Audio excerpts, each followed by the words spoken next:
And I think it's real important just to understand that if you do the math and think about your congregation and how many people are in your church, you can come up with a rough idea of how many offenders are in your church. And so while I do think it's important to place the priority on victims and children and survivors, it's also important to understand that there are offenders in every congregation and you just have no idea who they are.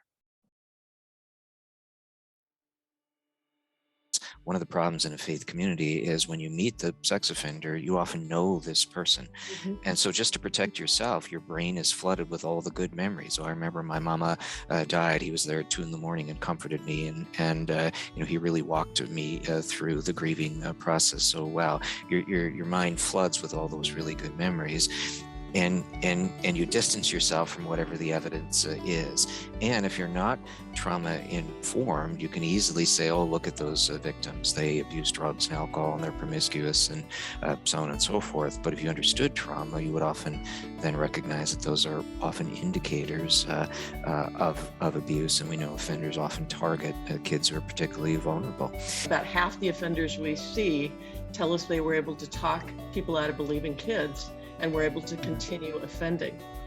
And so I really underscore what Victor was saying about bringing other people in outside of the church who don't have a relationship with that offender. Familiarity also breeds trust. And if the person is in the church, you may be inclined just instinctively to not believe something bad about them.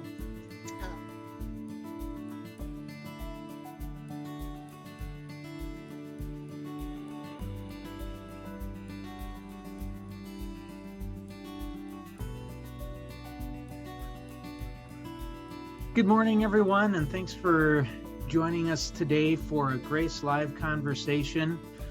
Today we're going to talk about faith communities responding to known sex offenders. How should we do that? How can we do that?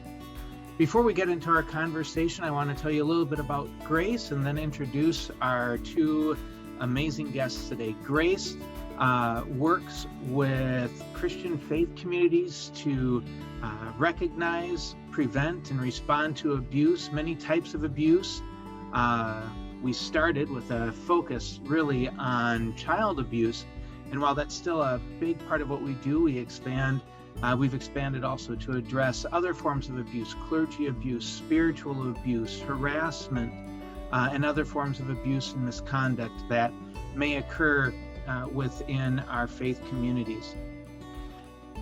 I think that this is central to the heart of God, and obviously it's important to you, and that's why you're here today. So thank you very much for joining us today as we have this incredibly important conversation.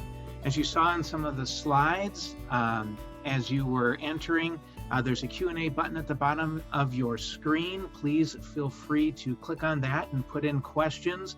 We'll do our best to answer those questions toward the end of the program today. And if we don't get to those as we're talking today, then we'll try and respond to those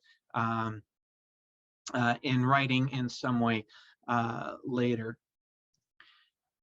With that, I want to introduce our incredible experts that we have here today. We are honored to be joined today by Victor Vieth, from the Zero Abuse Project, and Cory Jewell Jensen, who is and has been a treatment provider for many, many years and has done so much more.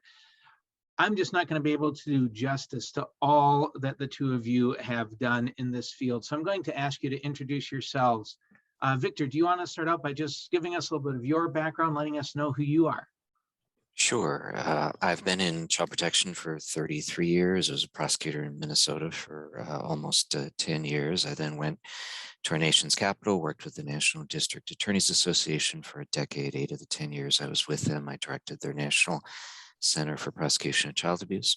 I went home to Minnesota under federal grant, worked with my alma mater to improve undergraduate and graduate training for child protection professionals, an initiative called CAST, Child Advocacy Studies, that spread to 85 universities and counting.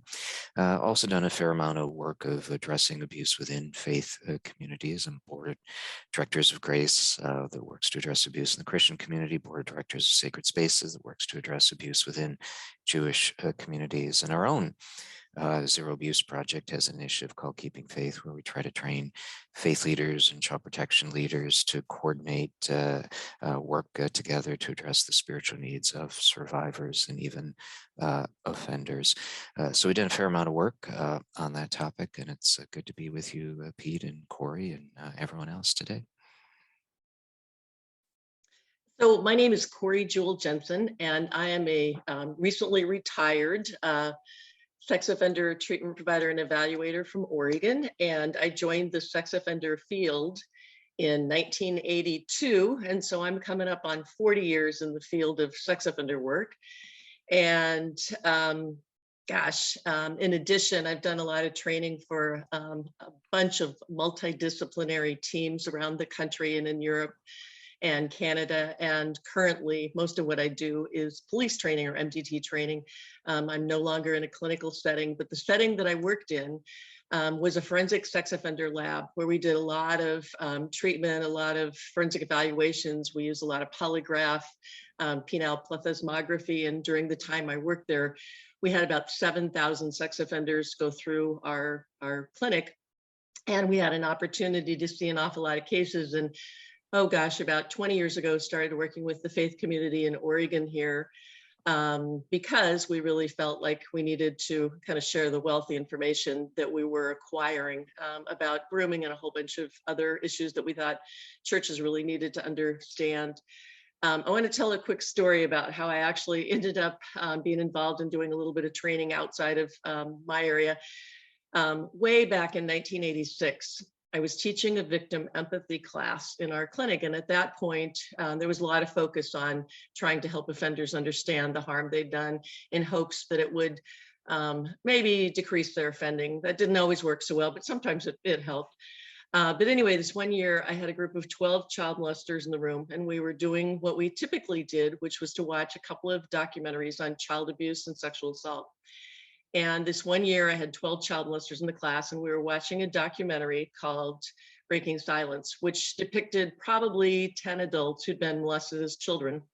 And they were talking about what had happened to them and how that had impacted their lives.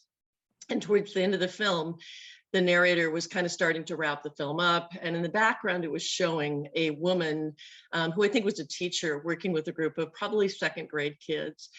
And she was teaching them kind of our early models of prevention, the good touch, bad touch, and the say no, go tell, and things like that.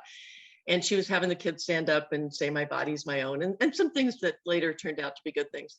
The good touch, bad touch, we know was a horrible curriculum, and we might touch on that later. The say no, go tell also wasn't very productive for children. But anyway, it was showing that. And the narrator at one point really got closer to wrapping the film up. And what he said was, child sexual abuse in America is a horrible tragedy today. We have to do a better job of helping children keep themselves safe. And when he said that, two of the men that were sitting closest to me started whispering to each other and kind of laughing and kind of giggling. And I couldn't figure out what they were laughing about because it was a pretty, dramatic point in the film, and it was a pretty sad film. And they kept doing it, and I kept glaring at him, trying to get him to just be quiet. And eventually I just gave up and got up and turned the VCR off. And I know some of you won't remember what a VCR was. It was something us old people used to play movies. But anyway, I turned the VCR off and I looked at these men and I said, why are you laughing? This isn't funny. This is about what you've caused and the harm that you've done and people's lives. And they looked at me and said, well, we're laughing because that prevention stuff is the dumbest stuff we've ever seen. We can't believe that people are so gullible and naive that they believe teaching kids junk like that is going to keep them safe from people like us. And one of the men's comment was, kids are no match for us, and that's ridiculous. And before I could even say anything, another guy piped in from the other side of the room and said that he was sitting there thinking the same thing, that people really didn't understand what would work, and that he was surprised that people didn't ask sex offenders what would work. And so at that point, my clinic started really spending a lot of time talking to offenders about what might have kept their victims safe, what would have helped people catch them earlier, that kind of thing. And we kept hearing the same messages over and over. One was that we needed to do a much better job of teaching the faith community and the adult population what grooming looks like, and a lot of offender information. The other thing, though, the offenders really stressed was that we needed to help people understand that for most of them, this starts when they're kids. What we know now is about 3/4 of our adult offenders started offending when they were kids. And many of them, like some of us, had some child safety education, but we were never told about both sides of the coin. I got to tell you, it's a terrible thing for your kid to get sexually abused. It's also a terrible thing for your kid to grow up to be a sex offender. And because so many of our offenders started as children, we definitely need parents and other people in the community talking to kids about both sides of that coin. And so we started partnering with the prevention people in Oregon to talk about helping parents understand that when they're talking to their children, they need to say things like, it's not okay for people to look at or touch your private parts. It's also not okay for you to do that to other kids. So what I'm hoping is we can talk a little bit about prevention today, but also follow our offenders lead, which is to really give people more information about offenders and their behavior and the complexities involved in offending. So sorry for the long story there, but I think it's helpful to think about it from my perspective. Yeah, and it's very powerful. And it helps us recognize that it's simply not acceptable for us to put that responsibility on a child. Yes. A child, like that offender said, a kid is no match for Right. me. They're not. And kids need us as the adults in their lives, whether it's a parent or caregiver, whether it's a youth leader, whether it's other leadership within a faith community. We've got to step up and take our responsibility to protect the kids that have been placed in our care. And that story illustrates that beautifully. Yep. I would say that one of the most frequent questions that we're asked at Grace is, how should we respond when we learn that somebody has offended sexually? So maybe somehow it's come to their attention that a person in their congregation is a sex offender. And they're asking us, what should we do? And I think that really one of the key things that can inform us is just having good information. And so that's a big piece of our conversation today, is when we talk about sex offenders, what do we even mean? What things are effective? What things aren't effective? And as we get this information, that will equip us to make better decisions and to a better job of securing safety for all people in our faith communities, but especially kids and those who are vulnerable. Why don't we just start out with some terminology? When we say responding to known offenders, what do we mean by a known offender? So I know Victor's going to probably address some of the legal aspects of that question, but one topic I think that's worth just to mention, we do have a number of studies that suggest that somewhere around 1 in 20 males have sexually abused children. And wow. I think that because of that number, and that's kind of a scary number, and there are studies that say it's a little bit lower, it's a little bit higher, but I think that's probably, a good ballpark. There are many unknown offenders in every community, faith communities included. And I think it's real important to approach any case and any situation with calmness and good information and thoughtfulness, because if a church comes across too punitive or too harshly, that's going to drive the other people underground.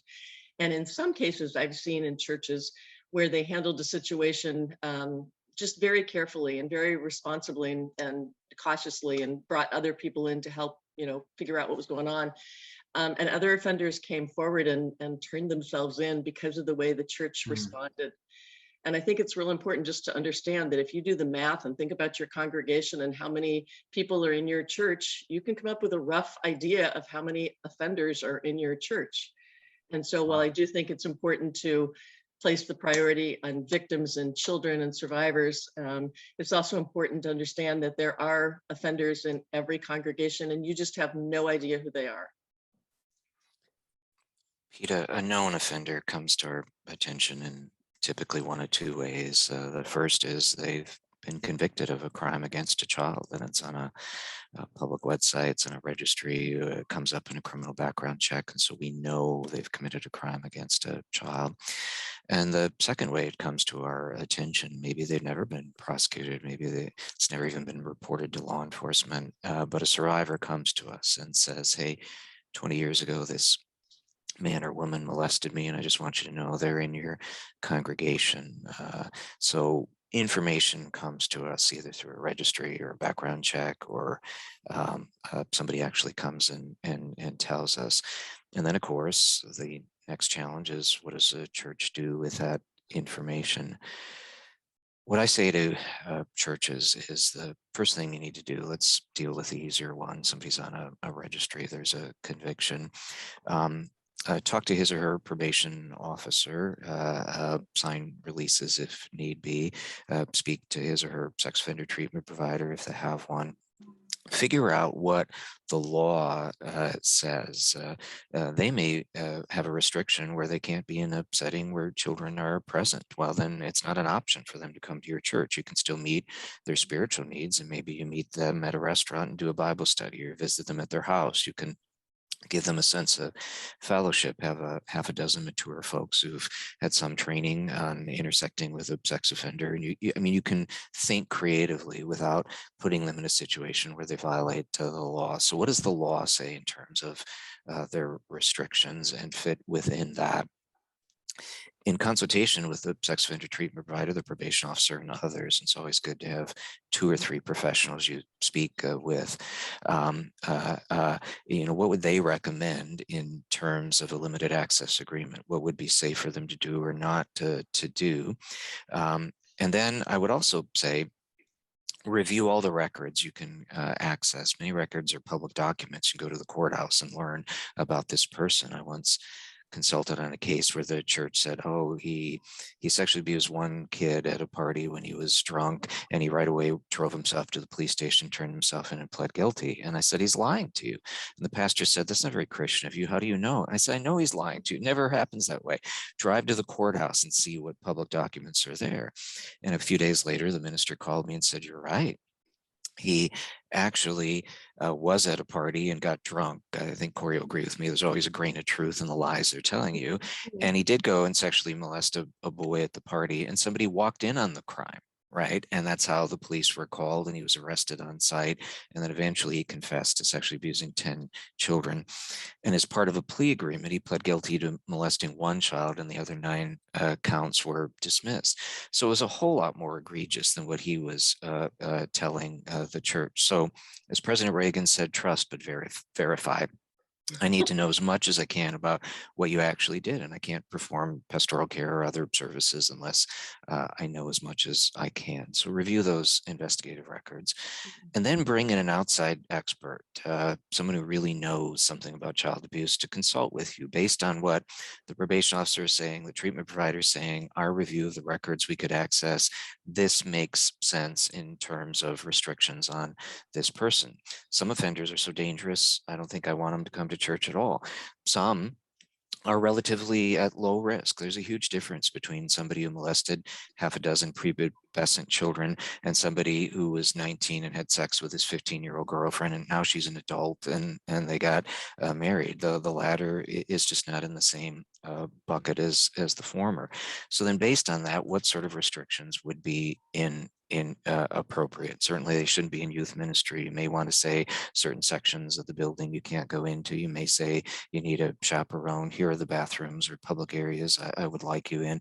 Just figure out what would be appropriate. And then the next step would be, what notification do we give the congregation? Almost always, I would say, there should be a public notification. If they're on a public registry, people are going to find out about it anyway. I'd rather have them have good information than bad information. John Smith is an offender. He was released from prison 6 months ago. Here's the plan based on the following process we followed. And it's good for the offender. You can remind folks, we're not to bully, we're not to harass, we're not to intimidate, we're not to be cruel to this person. And it's good for the offender in the sense that now the whole congregation can help him or her abide by whatever the rules are set forth.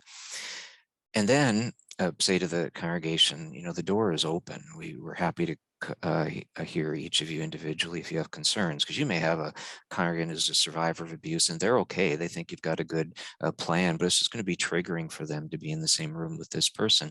Listen to them, figure out what creatively you can do. It may be as simple as the offender goes to the 8:30 service and everybody knows that. And so if you don't want to be in the same room with him or her, you can go to a different service. So that's a general walkthrough. And very quickly, the more difficult situation is somebody comes to you and says, this person molested me 20 years ago and he's in your church and I just need you to know about it. In that situation, call the authorities, see if they could still investigate. Sometimes they can, oftentimes they cannot, but see if there's something that they can do and then fully cooperate with that investigation. If they can investigate, then I think generally you need to bring in an outside expert, somebody who knows something about child abuse, to advise the congregation and perhaps to conduct an assessment, and then figure out from there a good game plan going forward. So that's just a general overview of an approach to take. Cory, did I say anything wrong? Nope, I agreed with everything you said.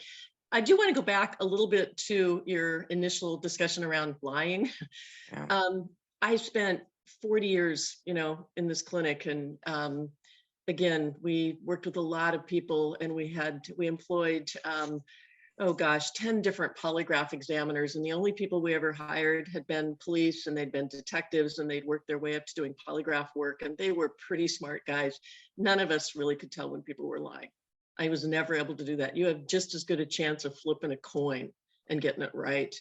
The average offender has between 8 and 13 victims, and that's just the norm. That's typical. We do see occasionally people with one victim, but it's as likely that somebody in my position will end up believing that somebody has one victim as 50 victims.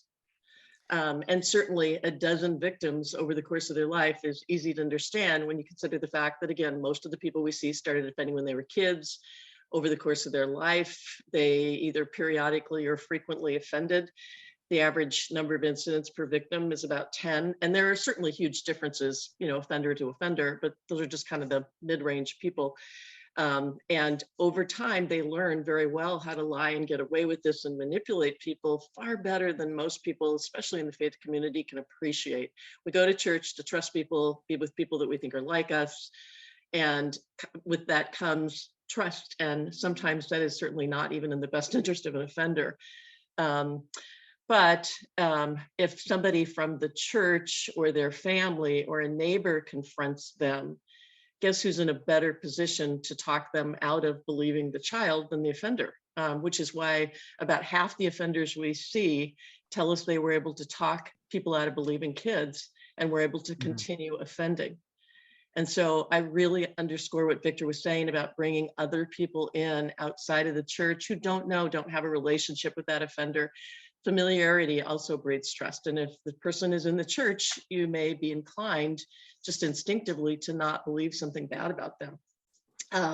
We also know that offenders engage in a variety of types of offending, and the information that comes out in the beginning is just usually the tip of the iceberg. And we've spent 40 years collecting research about offenders, and half of what we thought in the beginning turned out to not be true. And over time, we've learned that things sometimes can be a lot worse than what we initially thought. For example, most offenders weren't molested as children. We believed that for the first 20 years and finally started doing polygraph studies and realized that half the offenders who said they'd been molested lied about that because they knew people felt sorry for victims. And again, most started offending when they were kids. The other thing that we didn't understand in the beginning was this issue of what we call crossover behavior, that the majority, 2/3 to 3/4 of all adult sex offenders have engaged in more than one type of sexually criminal behavior. We used to try to do typologies and try to fit people into boxes. And then we would create safety plans around what we'd caught them for, not necessarily all of what they'd done. And over time, as we got more and more polygraph data, we realized that even if somebody'd been, accused of an adult rape crime, they still needed to be restricted from having access to children, because about 3/4 of adult rapists have in fact also sexually assaulted children. It's all Wow. about who tells first. And if we base our safety plans around just what we happen to know rather than what we've kind of dug for, that's not going to be very effective to protect children or the church at all. So That's Pete, great information. Oh, go ahead, Victor. if I could just add two points to what Cory said. I think it's important to understand why sex offenders are generally pretty good at deception. Number one is they practice a lot. Dr. Salter in her book Predators says you're never going to meet a sex offender who's not an accomplished liar, because oftentimes for many years they've been lying to their spouse, to their children, to their neighbors, to their employer, to their clergy person. And after a while you get to be pretty good at it. But the second factor, which Cory touched on, is we want to believe the offender. There's a great article written by Shira Berkovitz on cognitive dissonance, where she goes through research and says one of the problems in a faith community is when you meet the sex offender, you often know this person. And so just to protect yourself, your brain is flooded with all the good memories. So I remember my mama died. He was there at 2 a.m. and comforted me. And he really walked me through the grieving process so well. Your mind floods with all those really good memories. And you distance yourself from whatever the evidence is. And if you're not trauma informed, you can easily say, oh, look at those victims. They abuse drugs and alcohol and they're promiscuous and so on and so forth. But if you understood trauma, you would often then recognize that those are often indicators of abuse. And we know offenders often target kids who are particularly vulnerable. And so education is so critical to help us overcome these dynamics, to recognize our bias, and to always bring in folks from outside the church who don't have these biases, who can look at it with fresh eyes and do a proper and deep dive on whatever we're facing. Yeah. Yep. Absolutely. Yeah. That's great. One of the things that both of you mentioned several times in there is the importance of bringing in someone with a fresh set of eyes, someone who's not really a part of the situation. And sometimes that's because really that offender wasn't just grooming the person or people that they directly abused, but they were grooming the whole community. And sometimes that's just because we don't know, and we don't know what we don't know. We need to bring that specialist in. Paul writes, the one who thinks they know does not know what they need to know. Right. We don't know what we don't know. Right. Yeah. Yep. And that's so important. So I'm glad that both of you highlighted the importance of bringing in an expert, both because of the knowledge we have and because we are often just too close to the situation and we've been groomed to. I was talking with church leaders one time after it became known that there was somebody who had abused kids. And it was known because one of the kids actually got the offender recorded, admitting what he had done, and then let church leaders know. And the church leaders said, I don't know if we would have believed it if we hadn't heard it, because he's such a nice guy. And that's so often what we're facing. Yeah, if offenders weren't nice guys, they wouldn't get away with as much as they do. That's actually one of the most common things I used to read in police reports, is that people wouldn't believe it because the person had been a nice person, or people wouldn't believe it because they felt that they'd been too close and had seen or been around at the time of the allegation. About half of sex offenders also tell us that they were able to molest kids with other people very close nearby, sometimes in the same room, in the same car. Yeah, so sometimes closeness can bias people and blind you from things almost. When I teach, sometimes I say to the audience, imagine someone who's very close to you in your family or your very best friend you've known for years. If one or more people came forward and said that they were sexually abused by that person, how much evidence would it take to convince you? And it's just a good exercise. The closer we are to somebody, the easier it is that we will be fooled because we care about this person. And Cory, I would add sometimes they are nice people. They may generally have done a lot of good things. You can hold the two realities together. Yeah, they comforted me on the day my mother died, but they could also be sexually abusing a child. One doesn't erase the other. You can hold the two realities together. Right, right. Yeah, Lucy Berliner once said in the talk that there's no one you could possibly know so well that you could absolutely know for sure that they didn't have this problem. We just don't know. We don't know anybody's sexual history per se. And actually, some studies have suggested that even when people have been together for 30 years and married, that they really only know about 20% of the other person's fantasies, what they're aroused to, porn, cheating, whatever. And so thinking that we know other people and know for sure that somebody couldn't have this problem is just, naive, for sure. I also want to go back a little bit to the point you were making a minute ago, Victor. I think it's really important for churches to have a standardized, well thought out safety plan or child protection plan, and that not be a process that occurs about a specific individual.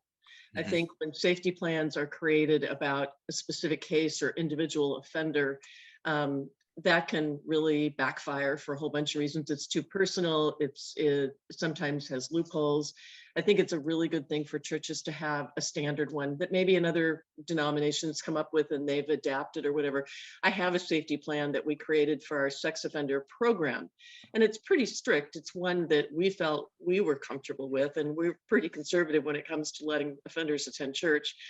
And I know that I sent that to Zane, and he could send that out or post that on the website or whatever. And it is from a forensic sex offender program standpoint, so it would have to be adapted for a faith community individually, I think. But the whole idea of bringing outside help in, sometimes there are multiple reasons for doing that. Churches oftentimes have law enforcement people or lawyers or other people in the congregation. And sometimes those people have great information and great advice or feedback about that particular church. But again, sometimes it's good to have a fresh set of eyes. Right. Some of the things that you all started bringing up there as far as limited contacts, as far as when to bring people in, really starts directing our conversation then towards the question of how do churches and ministries start addressing known sex offenders and the response to known sex offenders in their policies, in their procedures, in their training. As they do that, do they respond differently if the person is on a registry as opposed to that person? In my experience, the majority of people are actually, we find out that there's a sex offense, but they're not on a registry. So it seems to me like there are more people that we are told are sex offenders but aren't on a registry than those that are on a registry. But how do we put this into our policies, into our procedures, in our training and education for leadership, for volunteers, for the congregation as a whole? Well, I know this is Victor's bailiwick, but I want to just add one more little number here. We only catch 3%, maybe. Some experts have suggested we're only catching 1 to 3%. And so it's real important, I think, that we have good quality safety plans, and Victor's going to probably talk about that and how to create policies. Yeah, in 2007, the Centers for Disease Control had a number of national experts come together, and they developed a youth serving organization guide for developing policies. They're going to revise that. A new version will come out within the next year. There's also a great book co-authored by Bazil Chivijan and Pure Berkovitz, the Child Safeguarding Policy Guide. There's Zane or whoever, maybe you want to post that in the chat, though. Those are good starting points. But essentially, there's several buckets you need to have in terms of your policies. Screening and selection. How do I screen and select my employees and my volunteers? Second is monitoring. How do I monitor them? What policies do I have in play to make sure things are as safe as possible? Third is, how do I respond to a policy violation? If I see somebody violating my policy? How do I intervene and stop that? A fourth is, how do we report externally to the authorities, and who within the organization do we need to report to as well? So every church needs to have a good child protection policies, which are reviewed by an outside expert, not a law firm, not an insurance company, but a child abuse expert saying, yeah, these are pretty good policies. I can't give you a cookie cutter, because what would be the policies for a mega church with 25,000 persons every weekend is going to be very different than a policy for a church in Florida where you've got 80 people and most of them are retirees. So there's going to be some differences there.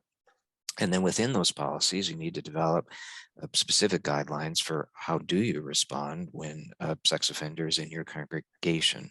And, I walked through earlier, a general approach there.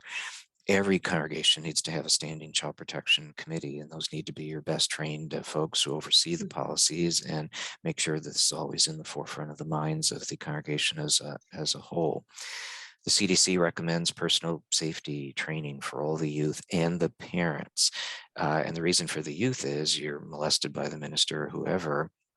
If you've never had education on what are my options, you're probably then going to be confined to whatever the offender says about the event. And even if the personal safety training does not empower the child to share his or her experience, we know from research it may build a sense of resilience. I could come forward. I don't want to come forward because I don't want mom to go to prison, but I could come forward. And I was just told that there are people who will help me. So it may still be of benefit to the child, even if it doesn't empower him or her to come forward. Make sure that personal safety training, though, as Cory said earlier, does not say to the child, this is your burden, right? It is always the job of the adults to keep you safe, but we do want to give you some information and some options just in case you are being hurt. The last thing I would say is it's not just policies. Education is critical. The CDC said without education, everything's going to fall apart. So making sure all of your employees and volunteers are trained in recognizing and responding to signs of maltreatment. And it's critically important that your pastor, he or she, every once in a while in the pulpit talks about this. And it shouldn't be hard if you're just following a typical literature. Let's talk about David and Bathsheba and the exploitation of Bathsheba and what are we seeing in these dynamics. Let's talk about Better and Millstone and why scholars from Harvard and Yale and elsewhere believe Christ was specifically condemning the sin of child sexual abuse. There's plenty of examples. We're approaching Christmas. Good heavens, the whole Christian church was founded in an act of child protection. Jesus was facing a massacre, and God warns Joseph, who warns Mary, and God warns the wise men, and then they take it upon themselves to protect the children. There's plenty of times we can talk about this from the pulpit, and that creates an environment where survivors feel more comfortable coming forward. They get it, they care about it, and also makes offenders a bit more uncomfortable. I really don't like to sit through a sermon like that. So that's what we need to strive for. The reality is, though, that most Protestant churches don't have any policies. If they do, they're not very good policies, and we don't very often talk about it from the pulpit. And so we need to raise the bar. We need to have the faith community at least at the level of most secular communities in terms of their morals, their ethics, their willingness to protect kids from abuse. And we're not quite there yet. At the very least, I think that we can take advantage of a couple of national and even international efforts to raise awareness and use, for example, Children's Sabbath in October, that's through the Children's Defense Fund, as an opportunity to preach about protecting kids. Use Blue Sunday that will be coming up in April. It's every April as an opportunity to preach about protecting our kids, and how this isn't just about a policy. This is about who we are as God's people. This is a priority for God. And so why isn't it a priority for us? Yeah. And how about going after the lost sheep too? 10% of Protestants below the age of 35 have left the church because of our poor response to abuse. 1 out of 3 Catholics have contemplated leaving the Catholic community. Many have. Well, how about going after them and our policies as part of how we witness our faith? Mm-hmm. I want to go back to something Victor said a minute ago, and that is that I think, the child safety, child protection committee is really important. But I have seen churches who didn't understand what the child protection committee knew, and they fought against things or were angry at that committee or angry at the pastor for reporting child abuse or something else. And so I think the entire congregation also needs training and information about sex offenders and why these policies are so very important, because I think a lack of that kind of information can actually ruin a church. We literally saw 3 cases where churches went under because offenders were able to manipulate people into fighting over the policies and what was needed and what wasn't. And the offender basically destroyed the church in each of those 3 cases. And because of lack of information, the congregation and the pastor allowed that to happen. So the other thing I want to just kind of mention, a couple more numbers here. I think it's incredibly important for churches to just understand basic information. 1 out of every 5 girls and 1 out of every 10 boys get molested prior to age 18. Only 5 to 13% of those kids tell, maybe 20%, 25% over the course of 5 years later. And the false allegation rates are 2 to 8%. And I think if people understood even the basic numbers that we all know, I think the faith community would do a better job of taking this seriously and reporting it if they knew how many kids people get away with abusing, and how easy it is to get people not to believe the victim. From an offender standpoint, I've spent 40 years listening to offenders talk about how they manipulated people into not believing kids. I mentioned that earlier. And I just think it's really important that people understand that in 90% of the cases, people who say this has happened are telling the truth. They don't have as much motivation to talk about it as the offender has to deny it. And just thinking about that logically, I think is really helpful. If I could add to that, there's research. There's a study on over 400 male survivors of child sexual abuse, and the average delay was 21 years among those men, much longer than we would see for girls. And that's not 21 years till you call the police, 21 years till you tell another living human being. And then the average delay was 28 years before the man could feel comfortable giving the details of what happened to them. And so we just have to be aware of that dynamic, and that is why education is so critical. Yeah. Right. And I think you both bring up, as you talk about the extreme unlikelihood of a false report. We've come across policies, and I know, Victor, that you have too, where in the policy, as they're trying to create a safe environment, they have a comment such as, in order to protect against false accusations, you should do this. Yeah. You want me to give my typically passionate response to that? Yeah. I think the problem with that is, it's not true. Every study that's been done on the issue says that false reports, although they're possible. I've handled cases where at the end of the day we said there's a false report. They can happen. We're not saying that, but they're relatively rare. The best studies say 1 to 2%, even very liberal studies where they gave every benefit of the doubt to the accused comes up with 5 to 7%. Mm-hmm. So it is relatively rare. And if you say in the policy, oh, this is to protect against false accusations, the offender feels very comfortable with that. Mm-hmm. Oh gosh, that's kind of a built-in a myth here that I can play on if a child ever makes an accusation against me. Right. So I say to churches, if you're going to put that in, then you have to say something like, although false accusations are very rare, maybe even cite the research so that people know how relatively rare they are. It also serves to protect against that. But the primary purpose of our policy is to prevent the very real situation, the very real risk that children can be abused. Just tell the truth. Don't be misleading and create a picture that this is common, because there isn't a study that would support that. Yeah. One of the things that you both mentioned were agreements that an offender may sign to have some level of participation in the church community. And again, depending on the nature of the offense, that participation then may be incredibly restricted to having a pastor come to your home, or there may be other things that are allowed.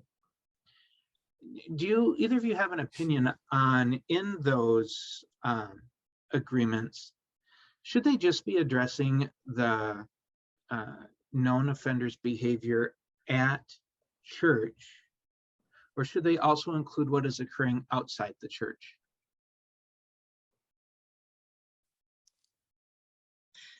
Cory, or So that's kind of a legal issue in a sense, but maybe not. And Victor will probably talk about that in a minute. But I think, we never know what kind of a behavior people will do in the future.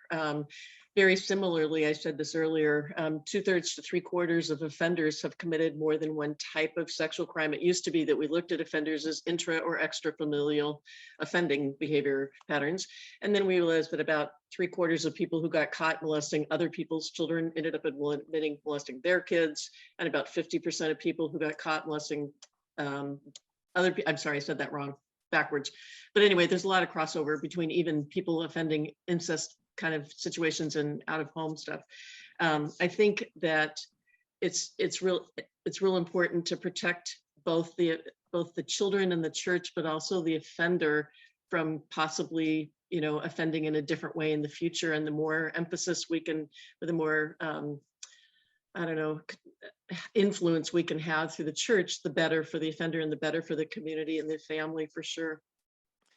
I think on that issue, the church has more power than most institutions. And if you genuinely care about the offender, then I think it is critical to sit down with him or her and say, hey, here's our limited access agreement. Here's what we're going to do to keep kids safe in the church when they are in your vicinity. But we care about you as a whole. And so let's figure out how to make sure you don't succumb to temptations at the nearby park or when you're going out to a ball game or other settings where you may encounter children. And hey, I noticed on your Facebook page you were going to this or that event where children were present, and I'm really troubled by that.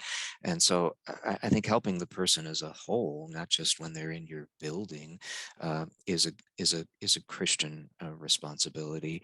I would add, if you truly are a Christian, you should care not just about the children in your congregation, but any child that may be impacted by this person. Right. Wow. Yeah, that's powerful.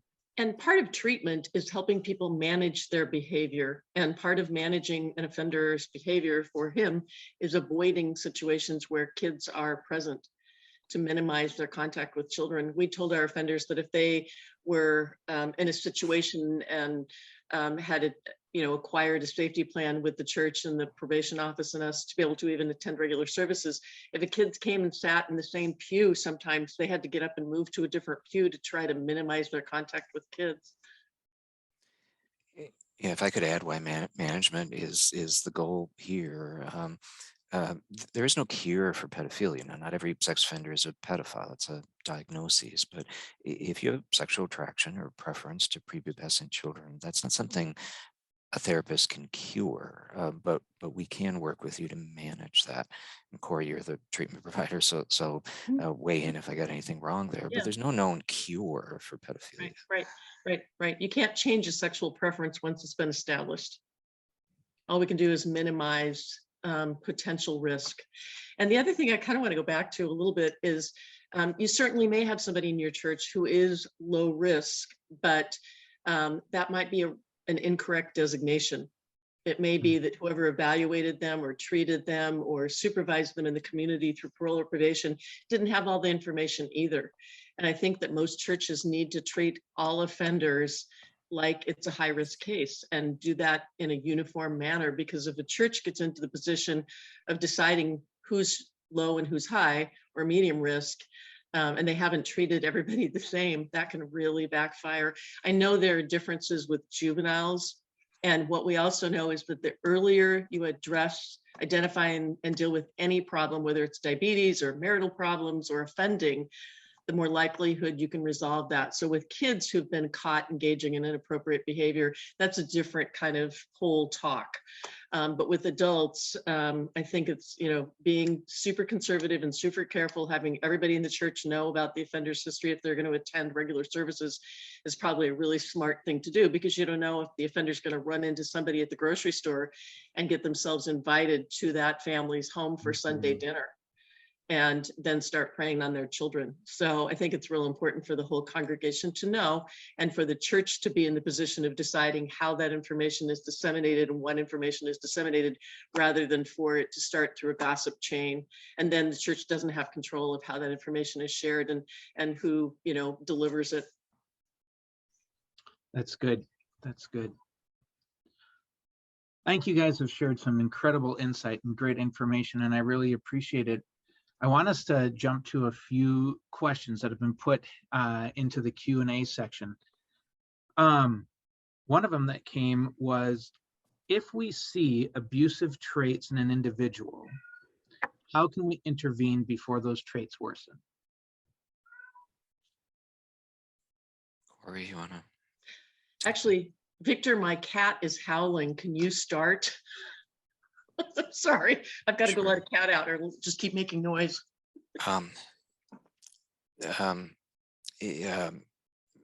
Just saying to the individual with the abusive trait, hey, this is what I've seen, articulate the behavior, and this is why I find it concerning. I was in a church some years ago, and the man in front of me was sitting next to his boy, who was maybe 10 years of age, and he was massaging the kid. It wasn't a crime. He was massaging the neck and the back, but it was odd. And it went on and on and on. And I started to get the heebie-jeebies. And so I intervened and I said, is everything okay up here? And I just let him know that I noticed it. And so intervening is a good first step. And then if you know the person, have a dialogue with him or her for a more extended period of time. Why were you doing that? Maybe there's something you're not aware of. But those sort of early interventions can be helpful. And I would also add, because I just did a deep dive on this recently, but we know that pedophilia, you become aware of it as an adolescent or teenage boy. And you're 6 and you're attracted to a 5-year-old you're not all that worried about, but now you're 13, 14 and you're still attracted to 6-year-olds. You're beginning to know that this is concerning your sexual thoughts and desires. If we could work to the point where we could create an environment, if you're struggling with thoughts like these, here are resources, here are options, here are people you can turn to discuss this, and we can work with you to figure out a short and long-term game plan so that you don't act out on these concerning thoughts. But that's a really uncomfortable conversation for folks to have. But we do need to figure out as a society how to have those conversations early on. Yeah.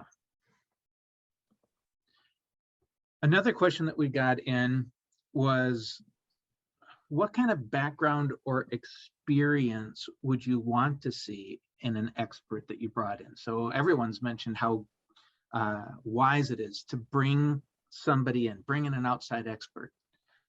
Who's an outside expert? What makes them an expert? My bias is for frontline experience, that you've actually, as a treatment provider or a detective or a prosecutor, you've sat in the same room with offenders, you sat in the same room with survivors, you've really gotten your feet wet. There's no substitute for that experience, and the more experience you have in that regard, arguably the better qualified you are. And then second, I would ask, are you fluent in the research, and do you try to keep current in the research? Things change a lot, and they change quickly. Right now, we don't have good research on what policies are or not effective. We essentially extrapolate from what we know of offenders and say, well, from what we know of offenders, this might work. But there may come a day, tomorrow or next year, where we have better research on what is or is not effective, and we need to be able to turn on a dime. So have you had frontline experience? Are you fluent in the research? Are you doing your best to keep current? It could be as simple as you're going to, the Dallas Crimes Against Children conference every year and learning the latest that is coming down in terms of research on managing this population. Yeah. And I would also say that, the person needs to be familiar with the faith community and some of the obstacles that we face too. That probably is helpful. And if the expert that you are working with seems to be giving you kind of odd advice, I would get a second opinion. There are as many quacks in my field as there are in any other field. And occasionally we hear horror stories about advice they've given churches that put the church at crazy risk. Some people in my field have turned away from being victim advocates and become offender advocates. And I would not want somebody who's an offender advocate to be coaching a church or a synagogue or any faith community on how to protect children. Their priorities should be victim and child safety, not offender, reputation or their, best interest at heart, which I think is, again, not even in the offender's best interest to try to let them have too much reign. If I could add to Cory's comment about being fluent on the dynamics of the faith community too. We know from research that most offenders describe themselves as religious. We know that most offenders incorporate a religious theme into the abuse of the child, and being aware of those dynamics is really critical as well. Mm-hmm. I think I just saw a question go across about what are some of the obstacles that we face in the faith community. I think until recently, we have been incredibly gullible and naive. And I do not think that we have done our due diligence in this area at all. I think, like Victor said a while ago, we've really got to step it up. There have been far too many cases, far too many people hurt, far too many lawsuits, and this shouldn't happen on our playground. This just shouldn't be happening here, but it does, and we're not really working hard enough on this topic. We're gullible in part because we're ignorant. Only 3% of seminaries in the United States, according to a 2015 study, had any education on child abuse. So we graduate our pastoral care leaders with virtually no knowledge, and then they often don't access training in the field. So we need seminary reform, and we need better education once we're in the field. Yeah, and I mentioned this morning. I do a lot of training for law enforcement and multidisciplinary teams all around the country and Europe and Canada. My least educated audiences, of course, are always the faith community trainings I do. And the level of information they have sometimes is just so misinformed. It's really sad. We've got to work harder on this. It's time for us to wrap up. But again, thank you so much, Victor and Cory, for this incredible time today, and just the wisdom that you've shared with us. You both have referenced the importance of the faith community having more knowledge, more awareness. I want to mention that the training that Victor mentioned, Keeping Faith, which is a training that Grace helps to co-sponsor. Victor is the main presenter. I present, as does Allison Fay from the Jacob Bartling Resource Center. That's going to be coming up again in April. And if anyone wants to register for that, you can register for that at zeroabuseproject.org. Did I get the website right? Yes. Yep. All right. So that would be wonderful. An incredible opportunity to learn about the intersection of child abuse in our faith communities. And it will discuss issues around known sex offenders, developing policies. How do we collaborate between the faith community and mental healthcare, and really do a deep dive for 2 days. And that's a remote training, so you can access that regardless of your location.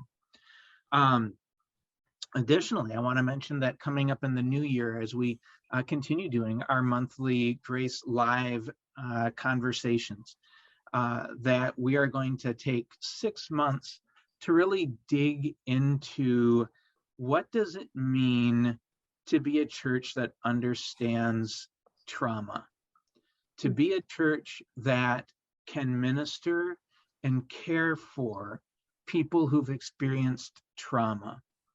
And we're going to look at 6 key principles related to that. We're going to look at safety, physical safety, psychological safety, spiritual safety. We're going to look at trustworthiness and transparency. We're going to look at equipping each other to be the support for each other. We're going to look at collaboration. How can we work together? We're going to look at empowerment. How can we empower people that may have experienced some horrible things to take back some of the power that was stolen from them, that was taken away from them? And then we're also going to look at how do we respond to the historical, cultural, and gender factors that often come along with trauma. So that's going to be the first 6 months of 2022 here. So we hope that you join us for those. Our next conversation will be in January. We haven't finalized the date yet, but keep a watch on our Facebook page and on our website for updates related to that, or sign up for emails. Thank you for everyone who's joined us today for this conversation, who submitted questions. And thank you for the incredible priority that you place on protecting kids, that you place on making our churches and faith communities as God intended them to be, a safe place, a nurturing place, a caring place for everyone, for kids, for the vulnerable, for those who have been hurt. I look forward to seeing you again next month. Bye. Thanks.